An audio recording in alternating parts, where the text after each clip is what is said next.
Munculnya Islam di Barus, para sejarawan mulai menulis kembali awal sejarah Islam di Indonesia. Barus merupakan pelabuhan yang dikenal oleh para pedagang Arab sebelum masuknya penganut Nabi Muhammad SAW. Mereka meninggalkan jejak di sekitar Barus dan terdapat ratusan makam orang-orang Arab dan kaum muslimin. Dan telah ditemukannya kalimat tauhid yang terukir pada sebagian besar batu-batu nisan, yang mana tulisan di batu nisan tersebut telah teruji kebenarannya.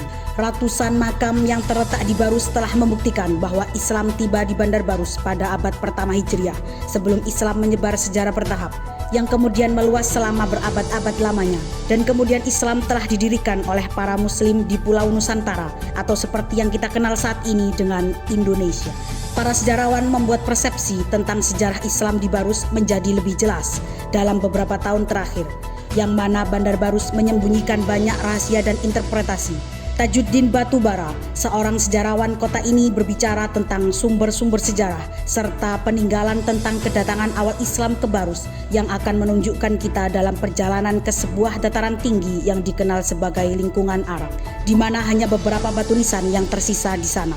Dan jika masih ada kesempatan, kita bisa menggali peninggalan sejarah Islam di sana. Tajuddin Batubara mengatakan bahwa para pedagang Arab di Barus pada saat sang utusan Nabi Muhammad SAW menguasai perdagangan hingga sampai di Bandar Barus, sehingga orang-orang Arab pertama yang mengetahui hal tersebut menjaga dan merahasiakan rute navigasi yang mengarah ke daerah timur.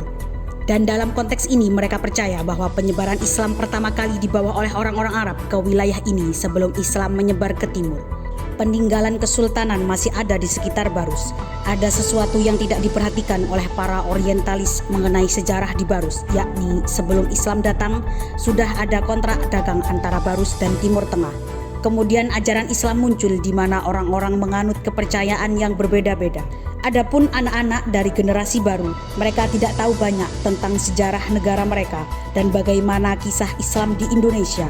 Setelah itu sudah sulit dibaca oleh penduduk Barus sampai matahari tenggelam di Samudra Hindia. Jasim Al-Jaziroh, Bandar Barus.